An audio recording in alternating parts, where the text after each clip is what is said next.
Hello friends, welcome to our YouTube channel your BSc guide. आज के इस video में हम 21 क्वेश्चन नंबर को डिस्कस करेंगे। क्वेश्चन नंबर 1 to 20 मैंने ऑलरेडी अपलोड कर दिया। अगर आपने नहीं देखा है तो मेरे चैनल पे जाइए, प्लेलिस्ट बनी हुई है, आप वहाँ से जा करके देख सकते हैं। क्वेश्चन नंबर 21 2015 में पूछा गया था, what do you understand by the planet and satellite. Planet क्या होते हैं, सैटेलाइट्स क्या होते हैं, इसको डिफाइन करना है। साथ ही साथ बताना है आप लोगों को deduce expression for the velocity and period of revolution of satellite and show that it obeys Kepler's law.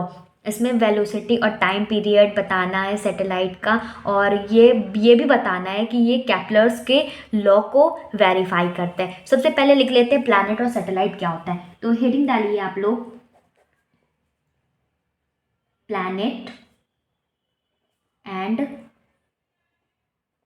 Satellite. Planet और सैटेलाइट होता क्या है, तो लिखिए satellite is any body revolving around the, पहले लिख लीजिए फिर मैं आप लोगों को बता रही हूँ, around the large body in the space under the influence of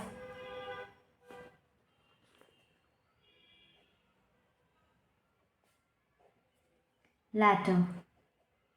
satellite कोई ऐसी बॉडी होती है जो किसी लार्ज बॉडी के अलाउंड जो होती है वो रिवॉल्व करती है, उसी को सैटेलाइट कहते हैं। तो लिखेंगे a number of rocket fired from Earth. बहुत सारे जो रॉकेट्स होते हैं अर्थ से फायर्ड करते हैं, fired from earth to establish the satellite. Satellite को एस्टैब्लिश करने के लिए रॉकेट अर्थ से छोड़े जाते हैं। Satellite establish the satellite to the desire orbit. कौन से ऑर्बिट में सैटेलाइट को करना है, लिखेंगे कौन से ऑर्बिट में सैटेलाइट को प्लेस्ड करना है, to the desired orbit. when the satellite established when the satellite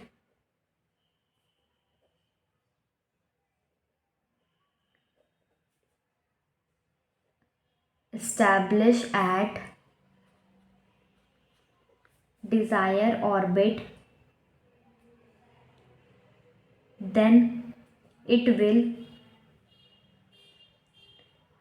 continue move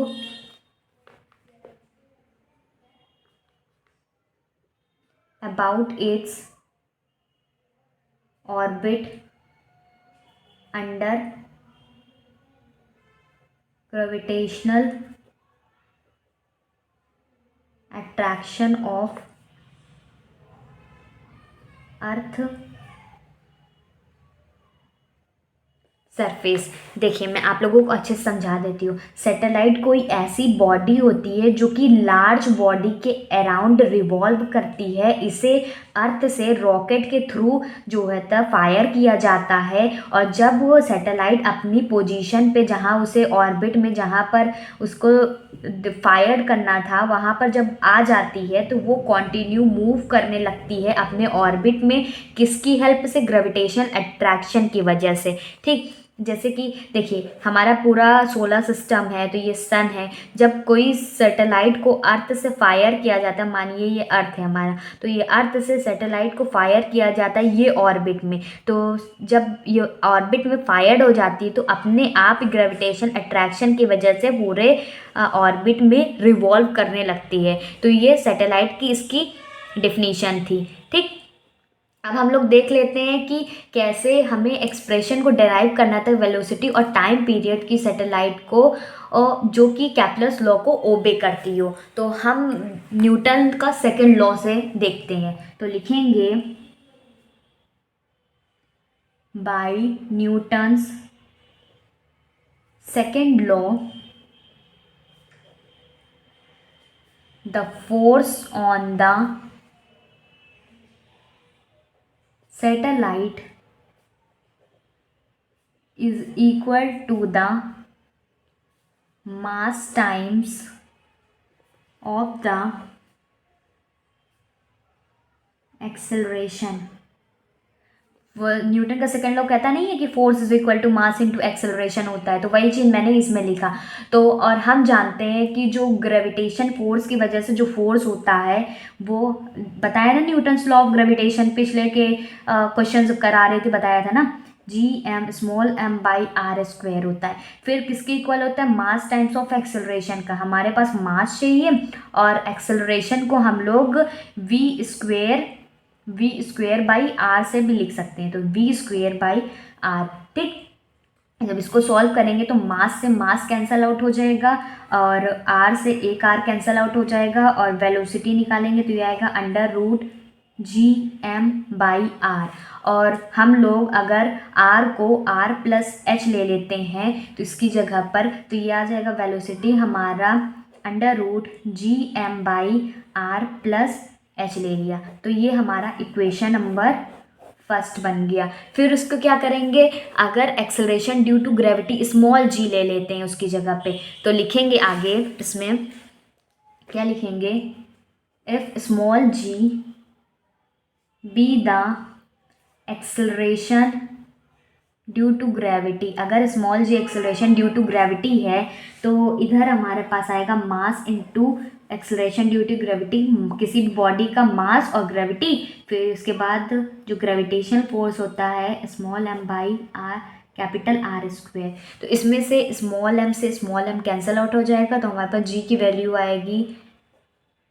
ठीक, इसको इसके इक्वल क्रॉस मल्टीप्लाई कर देंगे तो ये आ जाएगा Gm/r²। अब जो हमारे पास Gm की वैल्यू आई है इक्वेशन नंबर फर्स्ट जो कि हमने लिया था, यहाँ पर Gm की वैल्यू निकालने के लिए एक्सेलरेशन ड्यू टू ग्रेविटी निकाला था, तो अब Gm की वैल्यू यहाँ पर पुट कर देंगे तो हमारे पास आएगा, लिखेंगे पुट वैल्यू ऑफ, आप लोग इसको लिखते चलिए ताकि आप लोगों को समझ में आए मैं आप लोगों को क्या बता रही हूँ, ऐसे ही देखते चलेंगे तो कुछ नहीं समझ में आएगा। तो वेलोसिटी हमारी जो निकली थी वो आएगा Gr²/r+h। r² था, एक r बाहर ले लेंगे तो ये आ जाएगा G/r+h।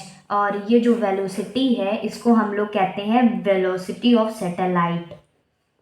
वेलोसिटी ऑफ सैटेलाइट हमारे पास निकल आया। ठीक, अगर अब टाइम पीरियड भी चाहिए ना, अगर जो कैपिटल R है वो h से बड़ा है तो यहाँ पर आ जाएगा वेलोसिटी, जब कैपिटल R h से बड़ा आ जाएगा तो फॉर्मूला क्या आएगा, g और ये r हो जाएगा। अब इसमें वैल्यू रख दो, इसकी g की वैल्यू क्या होती है 9.8 होती है। ठीक, और रेडियस जो होता है अर्थ का हमारा कितना होता है 6.4 × 10⁻⁶। इसको सॉल्व करेंगे ये आएगा 7.9 × 10⁻³ मीटर पर सेकेंड। इसको किलोमीटर पर सेकेंड में कन्वर्ट कर लेंगे, 10⁻³ हट जाएगा, ये आ जाएगा किलोमीटर पर सेकेंड हो जाएगा। ठीक, साथ ही साथ इसमें हमें ये भी देखना है कि ये केपलर्स लॉ को फॉलो भी करता है कि नहीं करता है, तो हम लिखेंगे from Kepler's third law. Kepler's का थर्ड लॉ कहता है जो टाइम पीरियड का स्क्वायर होता है वो डायरेक्टली प्रोपोर्शनल होता है किसी भी डिस्टेंस के क्यूब के।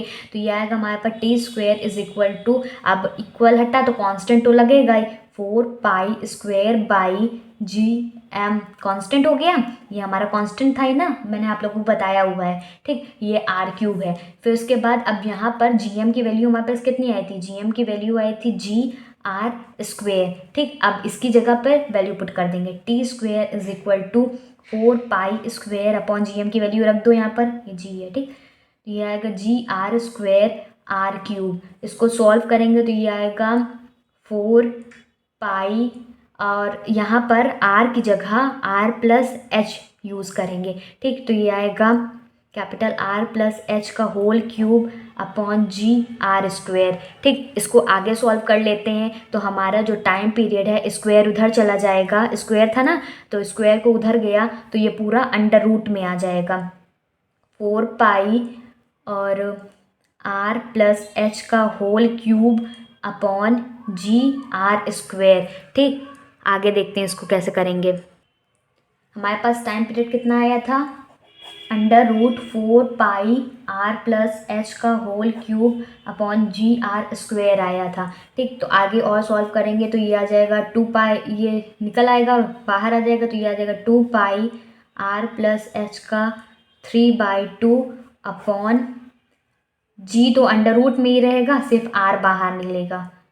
ठीक, अगर हम लोग इफ़ आर जो है वो एच से बड़ा था तो जो टाइम पीरियड हमारा आएगा 2 पाई आर बाई जी। अब यहाँ पर वैल्यू रख के बस सॉल्व कर लेना है। तो टाइम पीरियड हमारा आ जाएगा 2 पाई, वैल्यू रखेंगे आर की तो 6.4 इंटू 10⁻6 होता है और जी की वैल्यू होती है 9.8। जब इसको पूरा रख के सॉल्व करेंगे तो ये आएगा हमारा 5 इंटू 10⁻3 सेकेंड। इसको और सॉल्व मिनट में सॉल्व करेंगे तो ये आएगा 83.33 मिनट। होप आपको ये क्वेश्चन अच्छे से समझ में आया होगा। आप लोग इसको दोबारा देख लीजिएगा, काफ़ी इंपॉर्टेंट क्वेश्चन है, रिपीट करके देख लीजिए। आप लोग पहले इसको समझ लीजिए, मेरे साथ लिखते चलेंगे तब आप लोगों को अच्छे से समझ में आएगा। नए हैं तो चैनल को सब्सक्राइब कर लीजिए, वीडियो को लाइक और शेयर कर दीजिए। Goodbye and stay safe.